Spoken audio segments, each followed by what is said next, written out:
I was out in the lobby, and I heard you start playing, and I came running up here. Good morning, everyone. How is everyone this morning? Fantastic. Welcome to Unity of Tucson. It's a little dramatic this morning, isn't it? I like to have a little drama once in a while, and you'll understand why. Oh, I did literally run in here. I've got to catch my breath for a moment. I'm Reverend Jonathan Zenz. I'm the senior minister here at Unity of Tucson.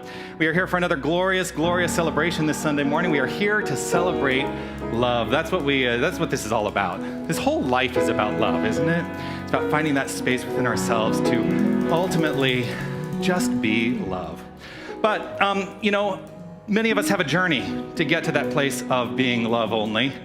And part of my journey is in the story that I'm about to tell you.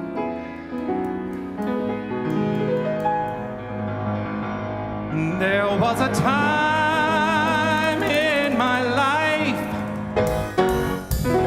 I thought I had to do it all for myself.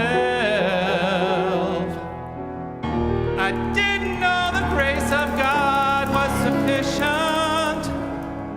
I didn't know the love of God was at hand.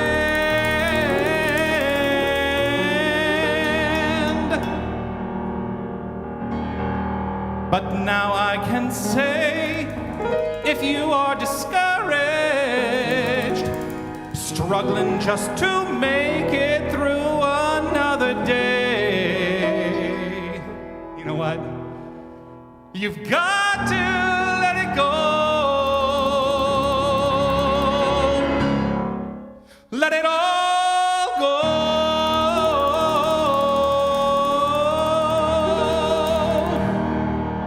If you want to get up and dance, you can. And this is what you've got to say. I release and I let go. I let the Spirit run my life, and my heart is open wide. Yes, I'm showing up as God. No more struggle, no more strife. With my faith I see the light. I am free in the Spirit. Yes, I'm showing up as God. I release and I let go. I let the Spirit run my life, and my heart is open wide. Yes, I'm showing up as God. No more struggle, no more strife. With my faith I see the light. I am free in the Spirit. Yes, I'm showing up as God. I release and I let go. I let the Spirit run my life, and my heart is open wide. Yes, I'm showing up as God. No more struggle, no more strife. With my faith I see the light. Yes, I'm free in the Spirit. I am showing up as God. I am free in the Spirit. Yes, I'm showing up as God.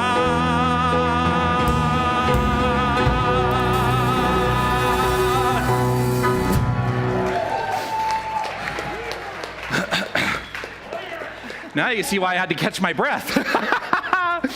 Oh, yes, yes, yes. Good morning, beautiful humans. It's another glorious, glorious day, is it not? It is indeed. Welcome to another high-energy Sunday morning. I love to let Sunday mornings be a celebration, a high-energy celebration here at Unity of Tucson.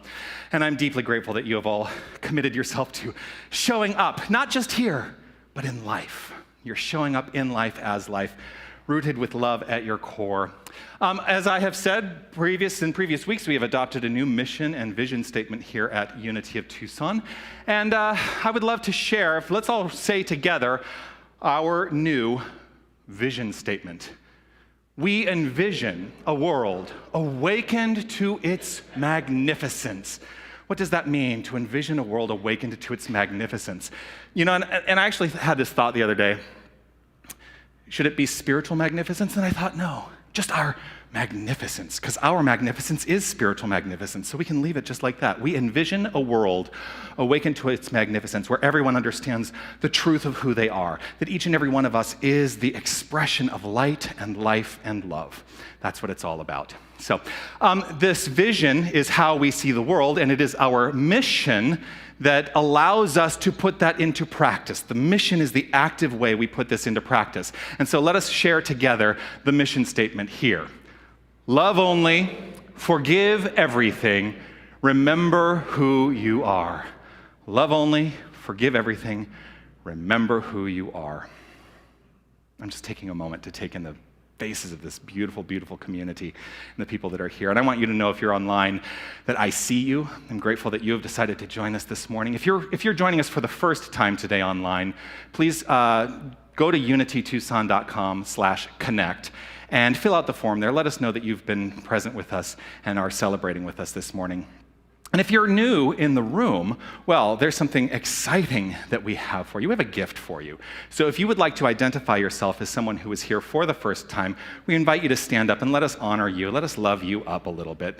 Oh, thank you so much for being here. Greetings. And if you would remain standing for just a moment, they're going to hand out a gift. But there's something that this community knows about you. We've done a little research in this community.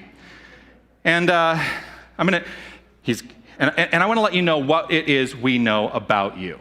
And so if those of us who have been here before could turn around and make eye contact with some of our new people.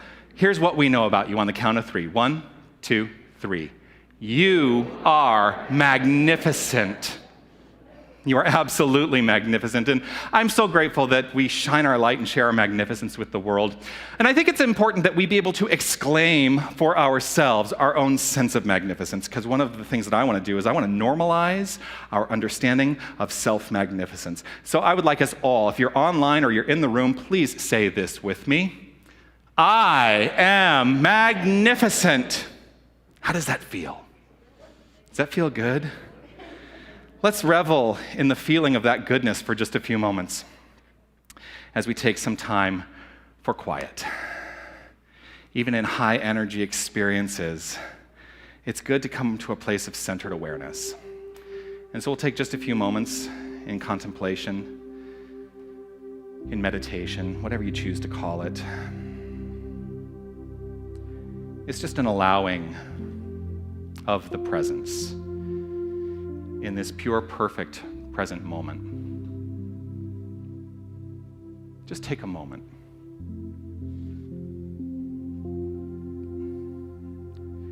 Let's release anything that has preceded this moment.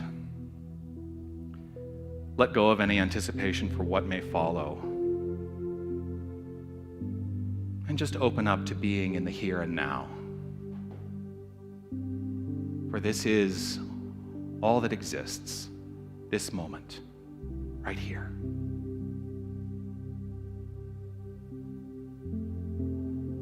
Let us find the fullness of love in this very moment. As we take this time to simply contemplate the good.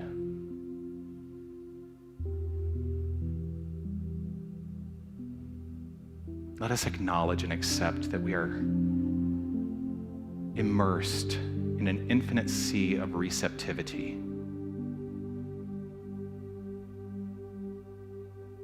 And this nature of receptivity is expressing itself guided by our thoughts, our beliefs, our feelings.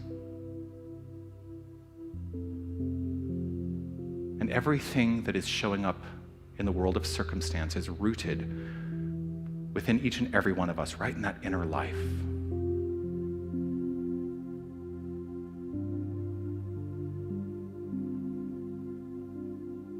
No matter what, we are always, always, always in the flow. And we get to direct that flow. And so let us choose to direct that flow with kindness, with compassion, with joy, with peace.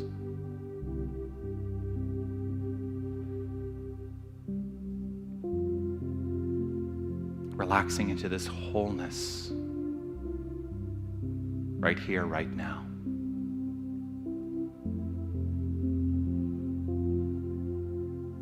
Imagine at our core, there is an illumination, a bright golden light, right at the core of each and every one of us.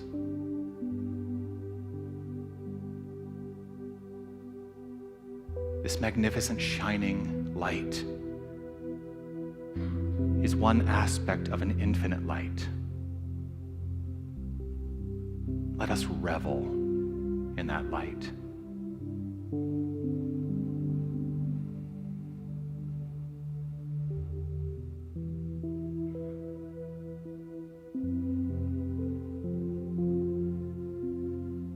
Let's take a few moments as I read this month's affirmation to allow some contemplation of these words.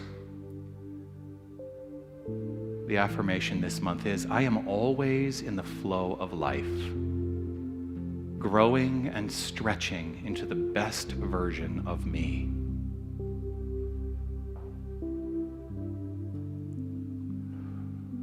I am always in the flow of life, growing and stretching into the best version of me.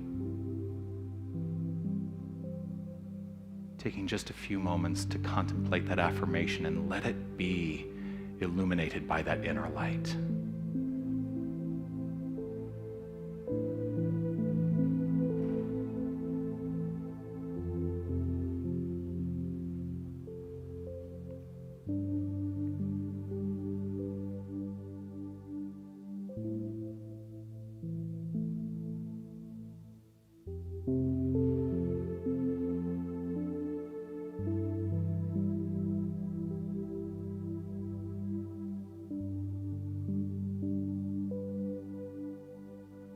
I am always in the flow of life, growing and stretching into the best version of me.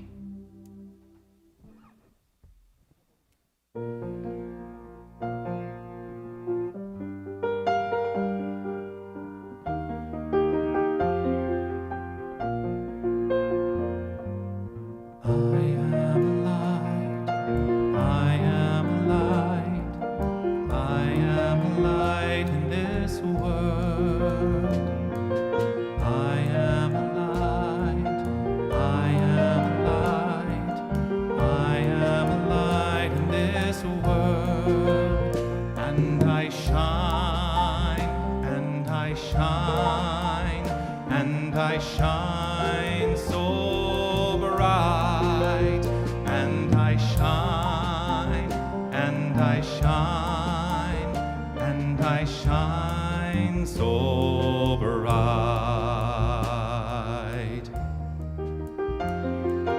I am a light, I am a light, I am a light in this world.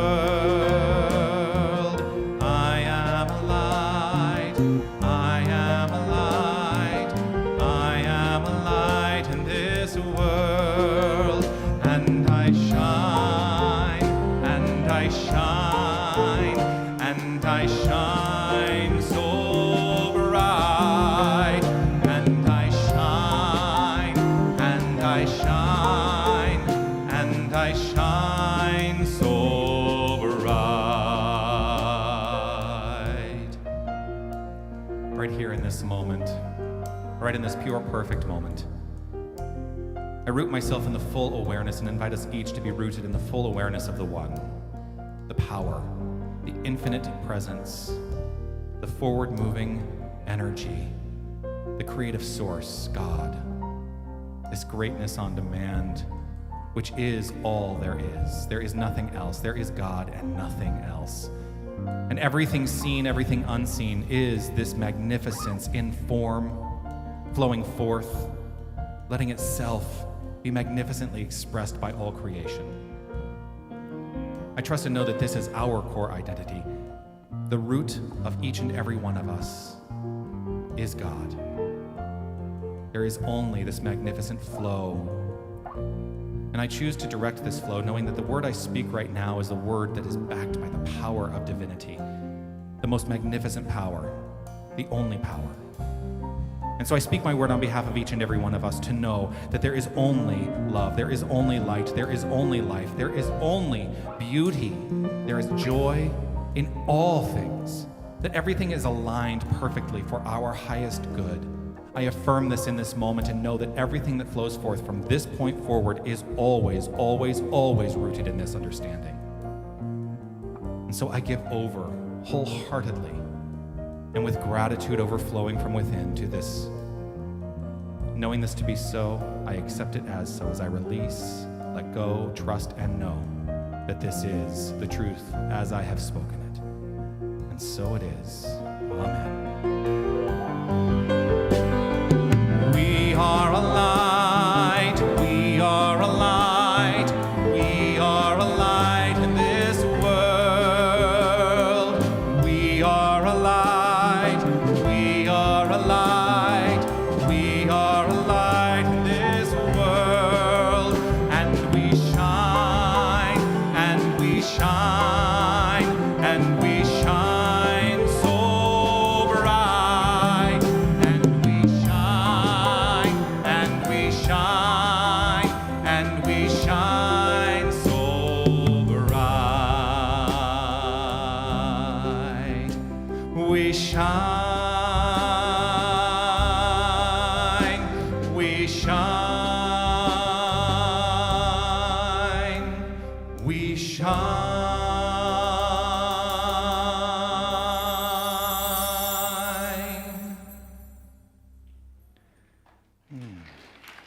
Thank you. Oh, Mary, would you join me on stage? Mary Alls is our keeper of names today. Oh, sometimes I just got to take a moment and just take it in, you know? Like, first of all, I love that chant, we are a light, we are a light, we are a light. What a great reminder. And with this, we are going to honor some lights today. You can take your mask off if you like, yeah. Yeah, when we're on stage and we're at a distance, you get to take your mask off. Looks better on camera to have the mask off. Yeah. So what Mary is here to do is to light these candles, and we are honoring the faith traditions of the world, the religious paths, the spiritual ideas with each candle that we light. And as we honor each one, we are let us know collectively that they are all rooted in one divine golden thread of love. That's what we are honoring here today. And so let us light a candle for the Tao, honoring the universal path of harmony and equilibrium, the natural way. We light a candle for the shamanic traditions, honoring the beliefs and practices of all indigenous peoples, the way of primal spirituality. We light a candle for Hinduism, honoring the path of knowledge, action, and devotion. We light a candle for Judaism, honoring the ethical path of living by sacred law. We light a candle for all forms of Buddhism, honoring the Four Noble Truths and the path of compassion. We light a candle for all forms of Christianity, honoring the Christ consciousness as the path of love. We light a candle for all forms of Islam, honoring the path of submission to the divine will of love as the highest calling. We light a candle for the universalistic religion of Baha'i, honoring the universal path of unity and peace. We light a candle for all forms of New Thought, honoring the metaphysical path of mental healing through the practice of universal spiritual principles. We light a candle for all faith traditions unnamed in this ceremony.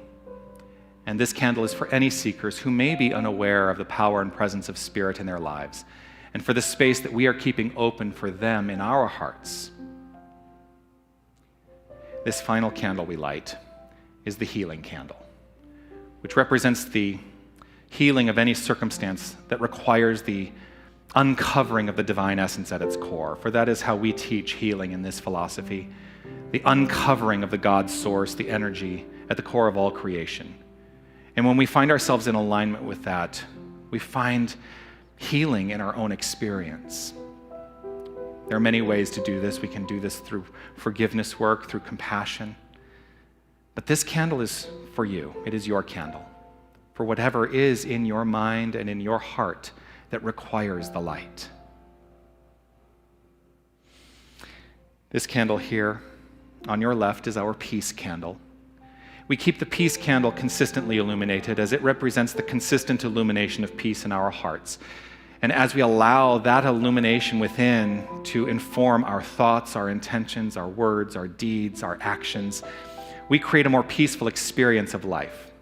And so let's honor this candle together by reading the prayer for world peace. Divine love indwells each person and radiates from one to another. Harmony is established and peace begins to reign in the world.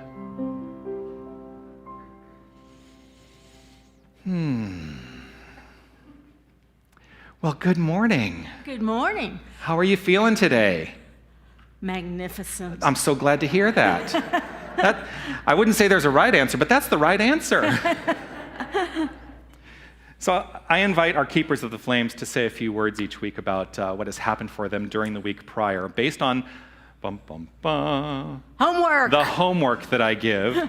And if you're new to our community, I choose to give homework to our community, something that you get to work on throughout the week, because the whole point and purpose of the New Thought philosophy is that it should be practical. We should be able to put it to use in our lives. And so that's one of the ways that I invite us all to put it to use in our lives, is through homework. And so the homework I gave last week was this, right? First of all, I'm going to start with this idea. Where we place our attention in our life grows, right? Where we place our attention in our life grows. Even if you don't want it to. Even if you don't want it to, yeah. So I asked last week, so I talked about the 7-course meal last week, and I said, here are the 7 courses. Life, love, light, power, peace, beauty, and joy. Those were the 7 courses I talked about last week, and I invited you to take one of those courses and let your mind be focused on just that one course throughout the week and see what comes up. Take note of how that focus affects your life. And so I want to ask you, how did that work for you? What happened for you this past week? Well, first of all, like all good students, I said, I have until Saturday night to wait. Well, then today's talk is going to be very relevant. What the heck is that kind of word, relevant? It's going to be very relevant for you. Well, I didn't choose a topic. Big mistake. Because all 7 came up. I didn't choose. And I didn't wait till Saturday night. It started happening on Sunday night. And the first one was very, well, your opening song is very appropriate. I have a brother in assisted living. He had an emergency situation Sunday night. I was very sick myself. And the facility called and said he needs to go to the emergency room. And it was very serious. He had low blood pressure, low sugar level, and extreme rapid heartbeat. And I talked with him and I said, do you want to go to the emergency room? And he said, no. The last time we went, we waited 12 hours. He said, I will either be well or die before they see me. Now, he had a stroke, so his mental capacities aren't always good. But in this one, I felt like he knew what he was talking about. So we had the ER people come and evaluate him. And they said his blood pressure was up, his heart rate was still extremely high, but his sugar level was up, and they thought he would be okay. But they couldn't tell me that. So I decided to let the God in me talk to the God in him and make a decision. He said, I do not want to go. And the facility was fighting us tooth and nail. Now, the 911 people, they were either way, and they couldn't advise us. We chose not to go to the emergency room. He was better in 8 hours. And I was very pleased that we had made that decision. And then I realized, oh, that's life. So I had to write these down because I can't remember them all. Love. I realized I had a profound love for my brother, even though he's not 100%. I'm very proud of him, and he's very spiritual. The light, I'm going to lighten my load. Yes. We did an application to Alltech, which is going to help us financially. Power, well, I decided to have gratitude for everybody I met. Now, I was doing all this without knowing I was doing it. That's the interesting thing. Peace, my beautiful husband and my brother had a wonderful dinner together and rebonded, and it was very nice. Beauty, I had a massage.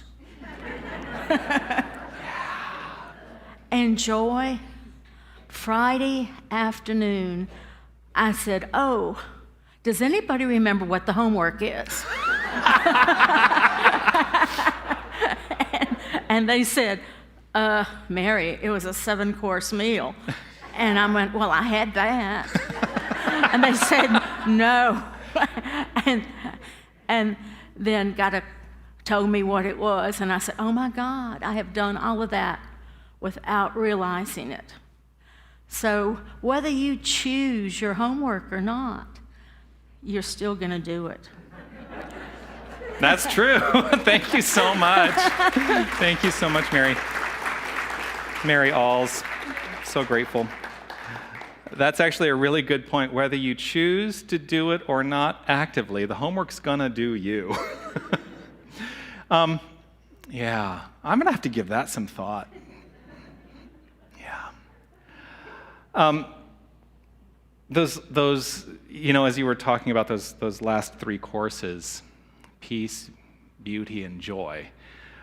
These are the courses that I think that we are going to experience, all 3 of them right in this moment as we turn over our featured music to our magnificent Linda Ackerman, who has another glorious Chopin piece that she's going to share with us today. Linda Ackerman.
Linda Ackerman.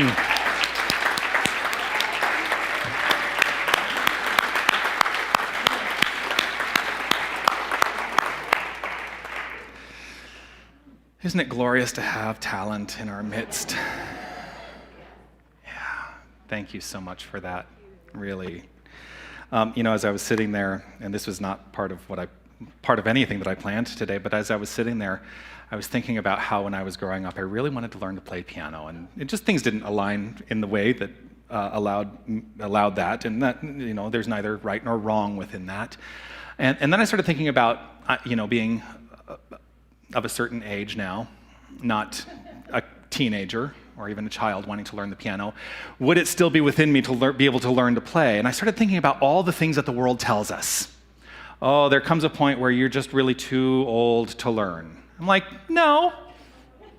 So I might take up piano.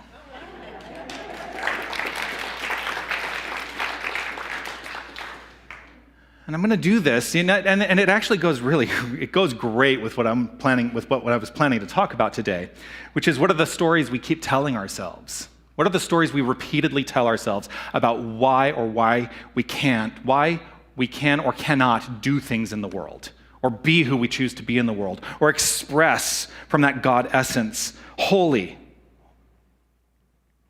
We do tell ourselves stories all the time. And those stories are setting the limitation to the experience of life we choose to have. So I want to start with a question today. It's not a big question, not a big question at all. But I'm going to start with this question: where is God? Not a big question at all, right? Where is God? Just check in with yourself for a moment to see what comes to mind when I ask that question. And it's a rhetorical question, so you don't have to give me an answer. I just want you to be aware of the answer that presents itself for you. Where is God? Just think on that for just a moment.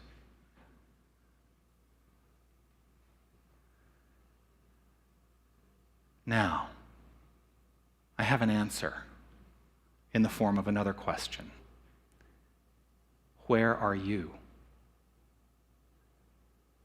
Because right where you are, God is. Right where you are, God is in its fullness.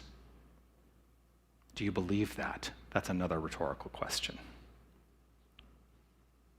And you don't have to believe that, by the way. I'm not telling you that you should believe that.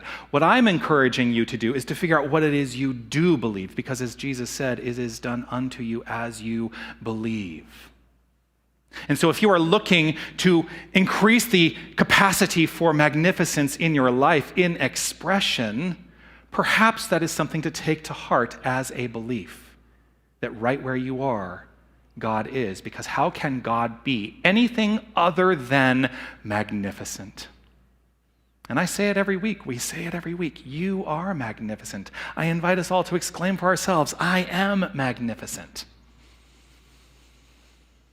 What you are thinking right now is expressing itself in your life in some manner. So the question then becomes, is what you are thinking right now supportive of your most magnificent expression? In many ways, I'm going back to some of the fundamentals of the New Thought philosophy. Because, sometimes it's good to go back to basics. And the basics are this: God is all there is, and your life, the life of the divine, the life of God, is flowing forth based on your thoughts, your beliefs, and your feelings. There's a thing that we call the law of mind action. Sometimes we refer to it as the law of cause and effect. What we're saying is that everything in the world of experience is the effect, and there is some cause behind that. That mind in action is showing up. The cause is in mind. What shows up is the effect. And so part of the work of New Thought is to make it practical and to be able to step into the activity of utilizing the philosophy, not just studying the philosophy. Albert Einstein said, any man or woman or person, any person who reads too much and uses their own brain too little falls into lazy habits of thinking. Any person who reads too much and uses their own brain too little falls into lazy habits of thinking. If we have lazy habits of thinking, how do you think our life is going to unfold? The Unity philosophy, part of which is within the New Thought umbrella, the New Thought philosophy is a spiritual philosophy that many people approach intellectually at first. That certainly was my way in. While I considered myself a spiritual person about 15 years ago, I would not have ever thought in my life that I would ever go to church, let alone be a minister. Because I approached everything from an intellectual standpoint only. And that's one of the things that appealed to me about New Thought is the fact that, we're essentially saying that these are tools that we can put into practice to make our life better. And so I thought, there's something I can study to make my life better? I'm in. Oh, it's spiritual? Whatever that means, I'm in. So initially it appealed to me through the intellect. And for many people, that's the story I hear. It appealed through the intellect. And what we find is that while we tend to think about these principles, the unity principles themselves do not work truly until you embody them, until it moves beyond the intellect and becomes an embodiment from the heart space. And that's the whole point and purpose of keeping up with and being within your spiritual practice, part of which may be coming to service on a Sunday. That may be part of your spiritual practice. Now, here's my question. Is that your only spiritual practice? Rhetorical. You don't need to answer that. Just know for yourself what comes up for you. Embodiment is about more than thinking. It's easy to have a thought. It's easy to think, I'm a millionaire. The belief, that little voice at the back of your mind that's going, no, you're not. Have you looked at your checking account? The belief is the thing that's actually at play and showing up in your life. So I can think the thought, I'm a millionaire, I'm a millionaire, I'm a millionaire. It will do absolutely nothing without the belief being addressed wholeheartedly. It is done unto you as you believe. So the moment you align your mind and your heart space and embody a belief, that's what's going to show up for you.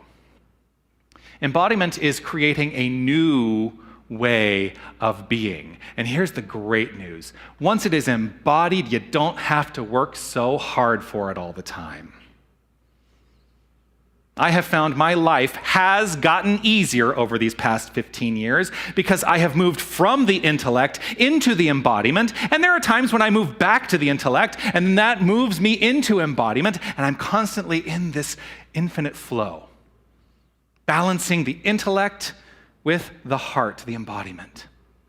One great method of practice, this is one of my favorite little publications in the world. Even before I was part of the Unity movement, this is a publication that I was very much interested in. It's called The Daily Word. The Daily Word is a publication of Unity. You can get it in our bookstore. And right now, the September and October issue are available in our bookstore. The training I had as an actor in advertising, and right now you can get The Daily Word. The Daily Word has broken down for each day a word or a short phrase like I am. Then it has some great insight into that word, and there's a passage from Scripture. And it's a great practice to use this every single day. Just allow yourself to open it up, read the word of the day, read what's there.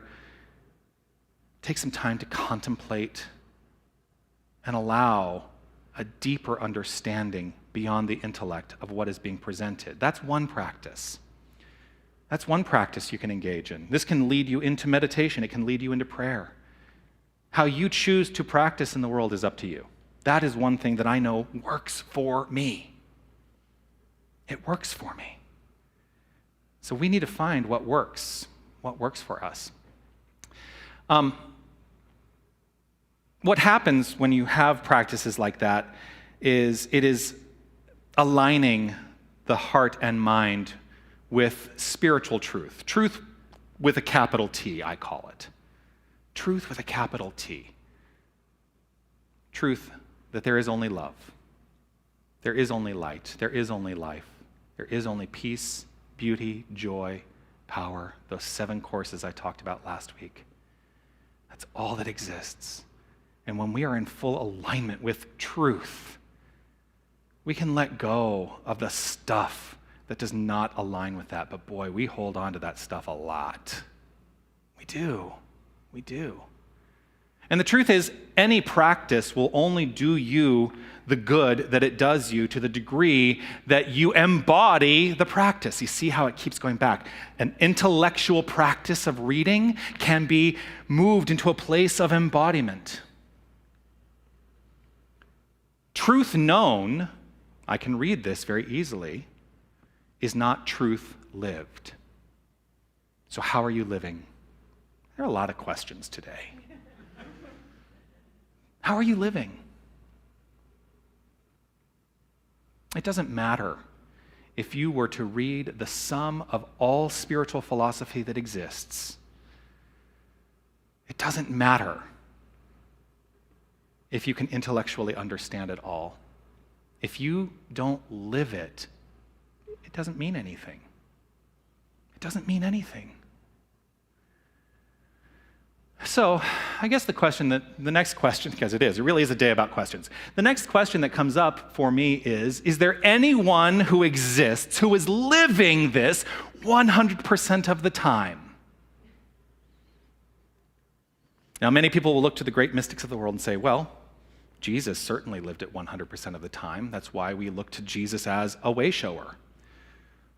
Muhammad, Moses, the Buddha, any of the great mystics of the world, we could look to and say they were living it 100% of the time. Truth is, we're all living it 100% of the time, whether we are aware of it or not, because it always works. The law of mind action is always at work in our lives, showing up as the construct of our lives. Our work then becomes, how are we directing that flow? How are we directing that flow? Where do we lack focus? Where do we lack focus? Because where we lack focus, we're still being driven and showing up as this thing called life. Any place where we may feel inadequate in our lives. This is again rhetorical, you don't have to raise your hand or anything, but is there anyone in here who feels inadequate at times in their life? I will admit, I feel inadequate at times in my life.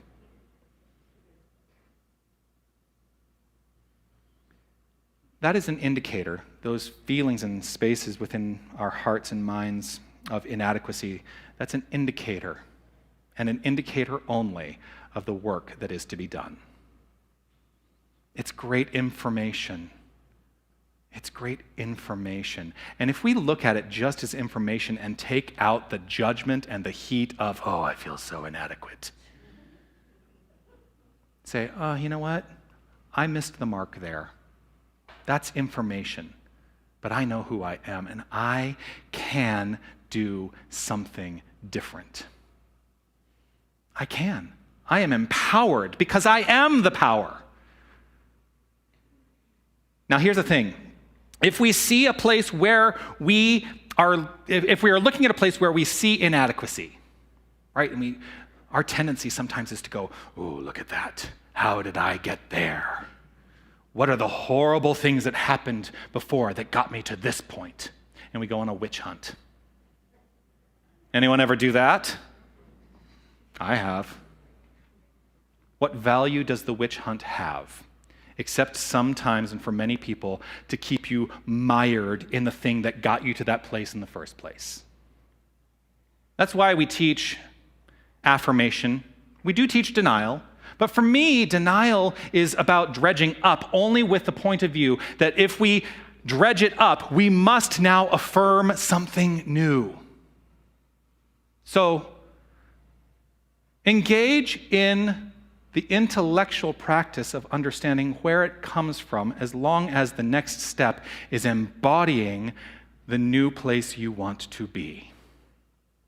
Because the witch hunt can keep you in the stuff.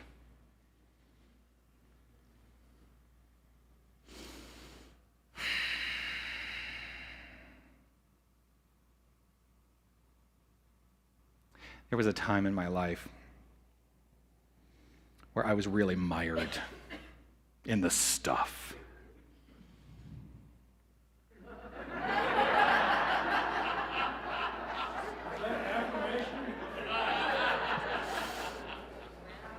And I think that's an indication of how valuable that stuff can be when you're wallowing in it.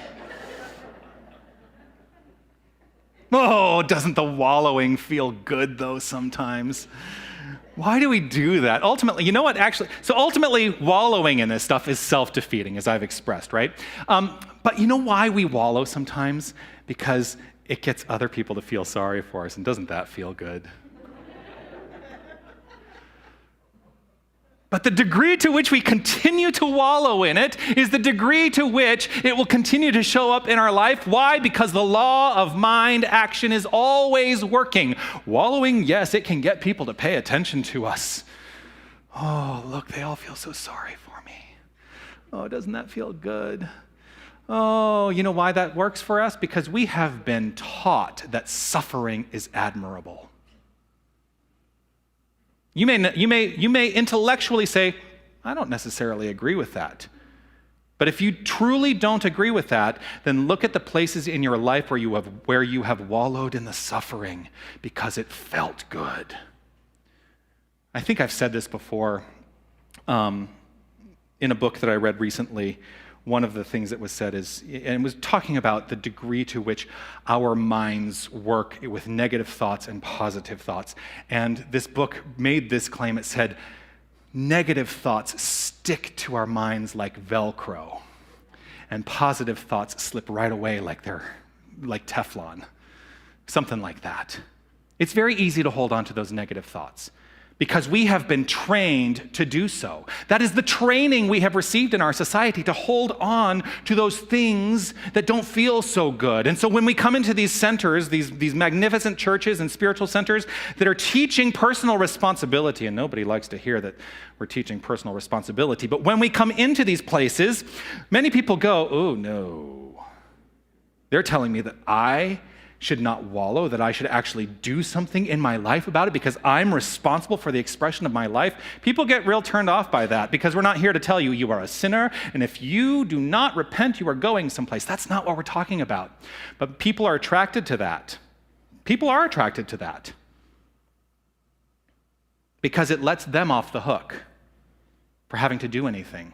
It says, if I can blame something out here, then I don't actually have to do any of the work here. And the whole point and purpose of the New Thought philosophy, I'm sorry to say, is the work. It's the work.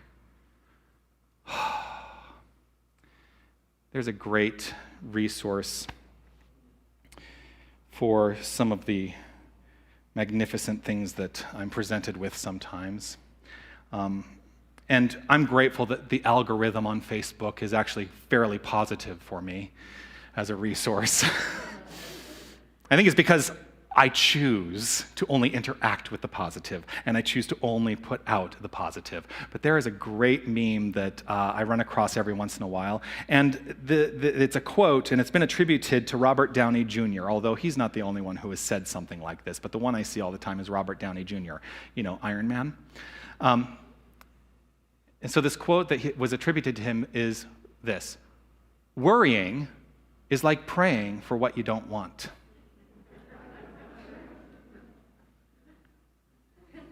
The student of truth, that's you and me. The students of truth will maintain that they live in a perfect universe. Do you maintain that you live in a perfect universe as part of what you have been taught within this philosophy? We live in a perfect universe, right? We will maintain that we live in a perfect universe, and we are living among potentially perfect people. I think you're all perfect. There is no potential within that. You are all perfect. And we will regulate our thinking to meet this necessity. And the degree to which we regulate our thinking to meet this necessity of understanding that we live in a perfect universe and we are surrounded by perfection at all times, then we cease to believe in the opposite. And that's the power of new thought. That is the power of unity. This is creating new habits. This is the whole point and purpose of spiritual practice, to create new habits. So I want you to consider for yourself, for just a moment, what is your spiritual practice? Free yourself of judgment. Just let it go. Let go of any judgment about the quality of your spiritual practice and just say, what is my spiritual practice? Just tap in for a moment. Now I want you to ask the question, how well is it working for you? You get to decide how well that is working for you. If it is lacking in any way, don't beat yourself up, change yourself up. There is no right, there is no wrong. There is only that which works for you. And as I've said many times, technique, spiritual practice technique, the technique of anything is what works. That's what technique is, anything that works. So what works for you? This is what we are here to learn and embody, a workable spiritual practice. And to, for me, make it exciting and be high energy. You know, I've gone to plenty of services where it's very much like this, and now we're going to talk about the things that we're going to talk about. We're going to have really boring music, and that doesn't work for me. It works for some people. It doesn't work for me. I am not the type to disappear and go sit on a mountaintop in the lotus position, although I have done it. Ultimately, we do not try to eliminate behavior.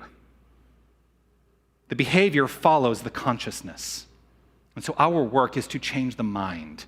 We must change our minds to eliminate the behaviors that are not serving us in life. As long as you are thinking and feeling what you do not want, your mind will continue to create your private, self-accepted hell on earth.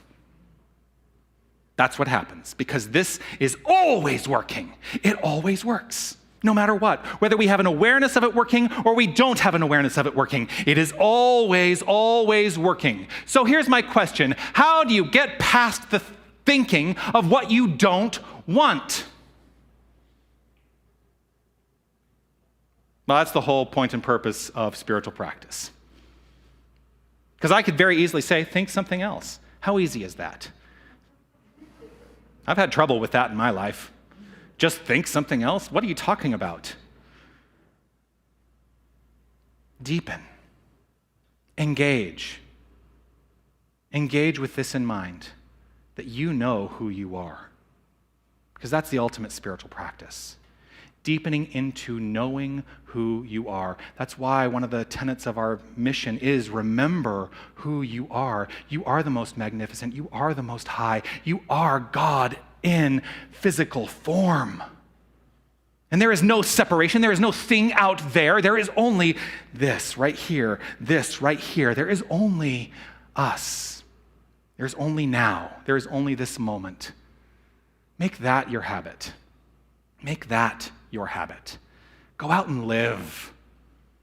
Go out and live, because it always, always works. Peace and blessings. You are magnificent.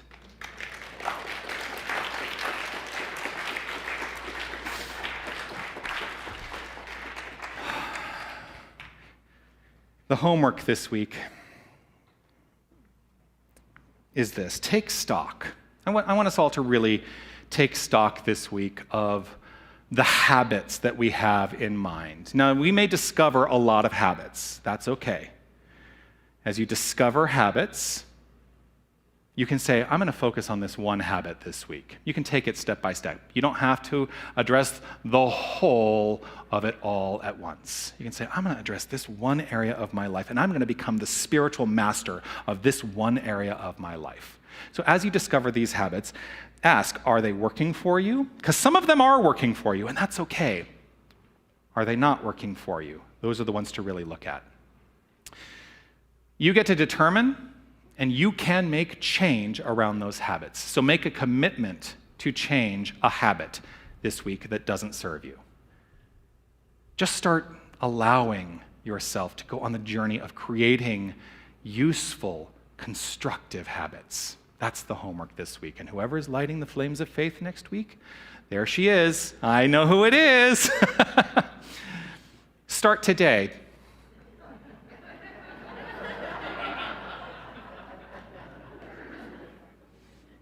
And I'll do the same.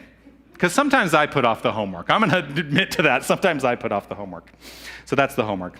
Find a habit that you are choosing to change and actually do the work. You get to decide what that work is because technique is anything that works.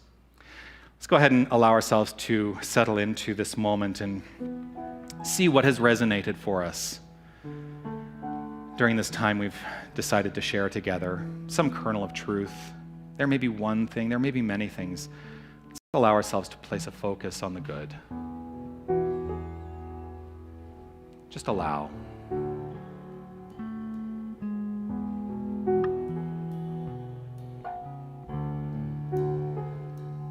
In the stillness of this moment, I feel love. I feel love. In the stillness of this moment, I feel love. I feel love. And I rest and trust and breathe and know that in the stillness of this moment I feel love.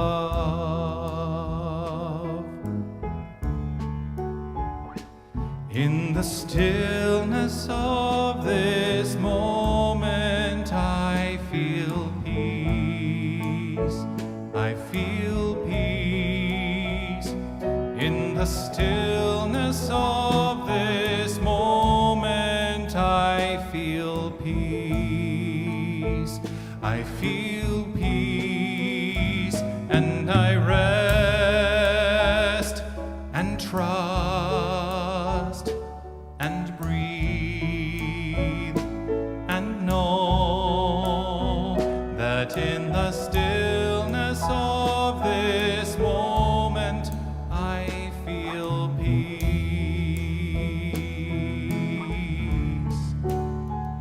Right here in this moment, I acknowledge and accept that there is only God. There is only this infinite creative source, and all that exists is this source unfolding, consistently unfolding itself. And it is a magnificent, magnificent unfoldment that is forward-moving and evolutionary. And I choose in this moment and invite each and every one of us to choose in this moment to be in alignment with this magnificent evolution, to be in alignment with this magnificent forward-moving flow. For it is in this flow that I live my best life. And I trust and know that each and every one of us does the same. And so it is with gratitude in my heart that I accept that this is always, always, always working, this law of mind action. And so I put it to work in my life. And it is with gratitude that I release, let go, accept, trust, and know this as so. And so it is. Amen. In the stillness of this moment, I feel love. I feel love. In the stillness of this moment, I feel love. I feel love. And I rest and trust and breathe and know that in the stillness of this moment I feel love.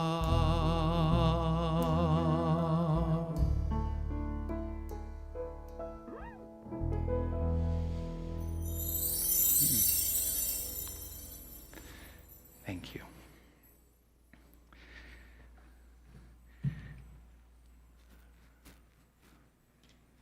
such a moment. I'm going to invite Roberta to join me on the stage. Roberta Latham is a member of our board of directors, and she will be guiding us through our offering here today. It's so wonderful to see you. Wonderful to see you too. Thank you. I can take my mask off. You get to take your mask off. You're on stage. Good morning, everyone. So, yes, as Jonathan said, I'm Roberta. I'm the secretary for the board, which is a pleasure. And just keep it simple. That's all I'm going to say. Okay. What we need to know about ways to give and why to give. And why to give. Well, I mean, we all have our own why. I'm going to stick with my earlier principle that I did several months ago and talk about investing a little bit. Giving is investing in our future as Unity of Tucson. I'm sure everybody would agree with that. So how we can do that is in person. There are baskets at the back of the church on the podiums. We're not passing them around yet due to COVID. You can put some money in there if you'd like and make an offering. Our bookkeeper, who is awesome, has asked that we please make sure we write your name on the little envelope that's in the back of the chairs and put your offering in there. If this is the first time you've contributed, please include your contact information so we can keep careful records of who's contributed what. You get a nice statement for your taxes at the end of the year. You can give in person. Visit our by debit or credit card in the bookstore. The bookstore, you know, which sells the Daily Word. Okay. Roam around in there a little bit. And a lot of other stuff. Okay. Online, you can click on the donation link at unitytucson.com. There's several links in there. And it's not Unity of Tucson, it's unitytucson.com is the website. You can send a check in the mail, the old-fashioned way. You can give online by calling the office during our regular office hours, Monday through Thursday, 9 to 5:30. Or you can text. Very modern, right? Who's got a smartphone? Okay. Text GIVE using the smartphone, text Unity Tucson at 73256. If you're writing that down, it's 73256. I want to offer gratitude on behalf of Unity of Tucson and of myself for the support that we're receiving.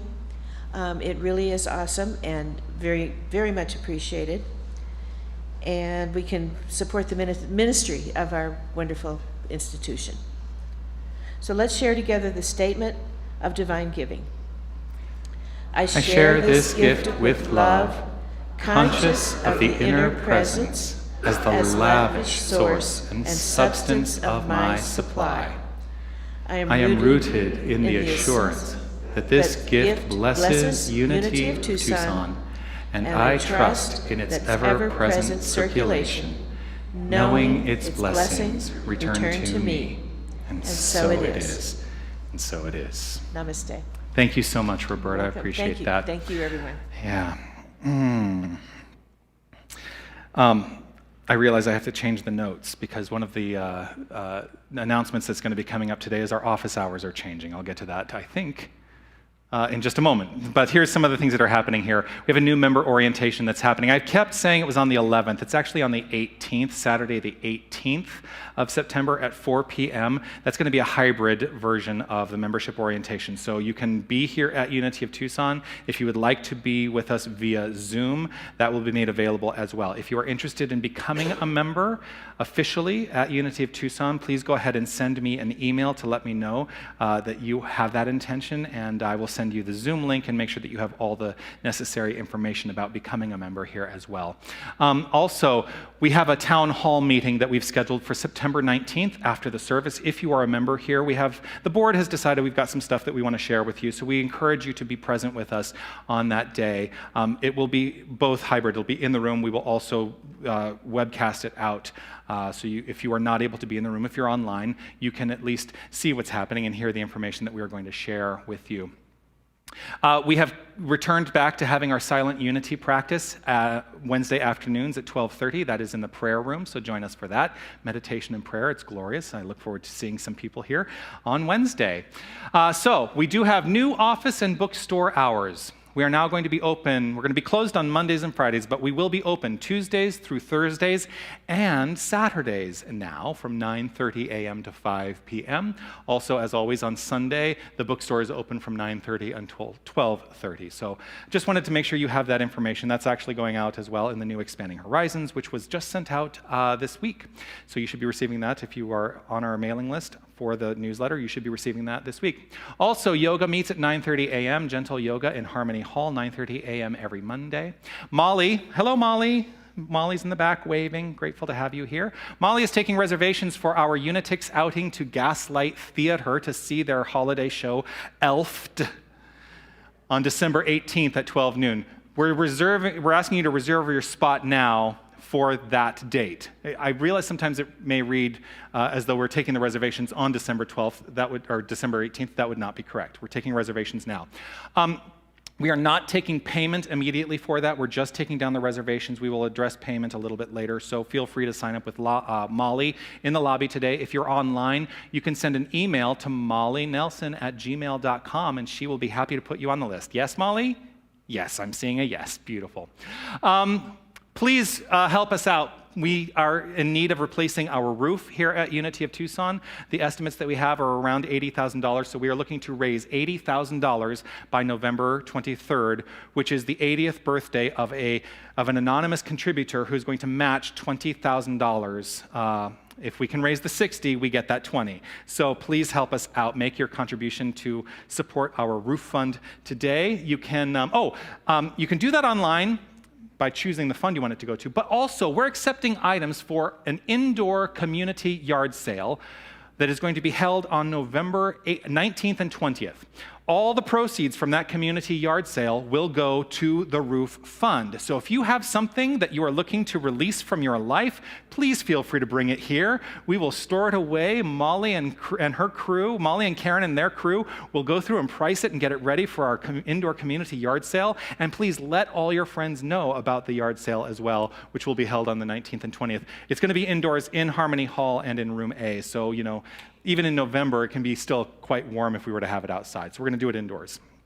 So please do check that out. Those of you who are meeting with Ed Savard today, that meeting will take place in Room A. So if you don't know where Room A is, when you are leaving the sanctuary, if you turn to your right, go through the glass doors, you're going to go past the little curved wall where the kitchen is, and the entrance to Room A is just on the other side of that curved wall. Also, small groups are on their way. So excited. We've had some intrepid, magnificent people who have decided that it is theirs to do to serve as small group leaders. There's information in a flyer in the lobby about what small groups are being offered, so I encourage you to take advantage of that. The sign-up date for small groups is going to be September 12th. There is limited space in these groups. So we encourage you all to determine which group you want to belong to and sign up on September 12th. And there will be a way for those of you who are online to sign up as well. It's not just going to be for those who are here in the room. We're going to find a way to make that work. So definitely check that out. I want to say thank you. Thank you, thank you, thank you from the bottom of my heart to everyone who made today the magnificent experience it is. Wally, Don, and Aiden, our technical crew, thank you for your support. Yes, yes, yes. I want to say thank you to Mary and to Roberta as well for supporting today. I want to say thank you to Linda Ackerman and this magnificent band, Joshua and Raphael. Thank you, thank you, thank you. And I really want to say thank you to everyone who is here present in the room, everyone who is online. Thank you for making your presence known in this thing called life, in this world. You are magnificent, and I am grateful every single day for you in my life. Thank you. Let's share together the prayer for protection as we complete our time. The light of God surrounds me. I am that light. The love of God enfolds me. I am that love. The power of God protects me. I am that power. The presence of God watches over me. I am that presence. Wherever I am, God is. Wherever God is, I am. And so it is. Amen. And now... We're going to end on a high note, as we always do. I can't help it. God makes me want to sing. Feel free to dance if you want. I can't help it. God makes me want to sing. Makes me feel so good. I can do most anything. I am loving every living thing. I can see the face of God in paupers and kings. We're all precious, no one less or more, and we've all got the same treasure in store. That's why I'm loving every living thing. I can't help it. God makes me want to sing. I can't help it. God makes me want to sing. Makes me feel so good. I can do most anything. I'm believing in my guiding light. No matter what comes, it always turns out right. I just dig down to how I feel. I take a deep breath and then grab the wheel. Though I'm believing in my guiding light. I can't help it. God makes me want to sing. I can't help it. God makes me want to sing. Makes me feel so good. I can do most anything. I can't help it. God makes me want to sing. I can't help it. God makes me want to sing. Makes me feel so good. I can do most anything. It makes me feel so good. I can do most anything. It makes me feel so good. I can do most anything. Make it a magnificent week, everyone.